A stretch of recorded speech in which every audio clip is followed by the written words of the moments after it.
वक्त वालियां नबी दे आवण ते पूजा बुत्तां दी करन तो बच पईयां, जुल्मां दी वाजिद कोठड़ी विच होके हावां फरन तो बच पईयां। क्या बदल जमाना वहशत दा, मामा नित नित डरन तो बच पईयां। तियां जमदियां सी देंदे मार लो की, सोना आया ते मरण तो बच पईयां।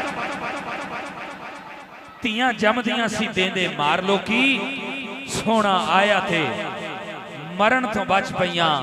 क्योंकि प्यार इत्तेफाक इत्तेहाद होना चाहिए, प्यार इत्तेफाक इत्तेहाद होना चाहिए। असी कदों कहने फसाद होना चाहिए। हुण मौजम भाई ते मेरे नाल कहणगे, तुहाडा भी अगर अकीदा मिल जाए तो हाथ चा के बोलना। मेरे पास बहुत ज्यादा वक्त नहीं कि मैं तमहीदी गुफ्तगू कर सकूं। प्यार इत्तेफाक इत्तेहाद होना चाहिए। असी कदों कहने फसाद होना चाहिए। साडा तां मुतालबा है इस कायनात विच गली गली आका दा मिलाद होना चाहिए। साडा तां मुतालबा है इस कायनात विच गली गली आका दा, गली गली आका दा, उच्ची हाथ जाके आखो, गली गली आका दा मिलाद होना चाहिए। गली गली आका दा हाथ जाके अल्लाह करे, जो बंदा हाथ उठाए अल्लाह उसके हाथों को किसी का मोहताज ना करे। आख्या जे गली गली आका दा, गली गली आका दा, गली गली आका दा।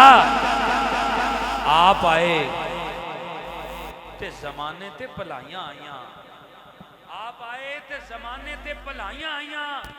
प्यार आया, अमन आया ते सच्चाइयां आईयां। 10 खां मक्के दी जमीन सानू के अब्दुल्ला दे घर अज कौन आया के अरशां तो वधाइयां आईयां। 10 खां मक्के दी जमीन सानू के अब्दुल्ला दे घर अज कौन आया के अरशां तो वधाइयां आईयां। और आखिरी कथा देखिए कि सरकार दी आमद सुन के ते लोकी जश्न मनाउंदे पए ने। जो जश्न मना रहा है वो जो जिंदा बैठा है, जो जिंदा नबी का मिलाद, नूर वाले नबी का मिलाद जामे मस्जिद नूर में बैठकर पढ़ने आया है, वो बंदा आखिरी बार हाथ उठाएगा। और मौजम भाई के माइक हवाले और अलामा साहब को बिला ताखीर में दावत दूंगा। हजरात, सरकार दी आमद सुन के थे लोकी जश्न मनाउंदे पे ने। फुल झड़ियां झंडियां मिर्चा नल घर बार सजाउंदे पे ने। वाजद जय ओदियां रामां विच लखां नैन विछाउंदे पे ने। कायनात दी रौनक दसदी है सरकार आ जांदे पे।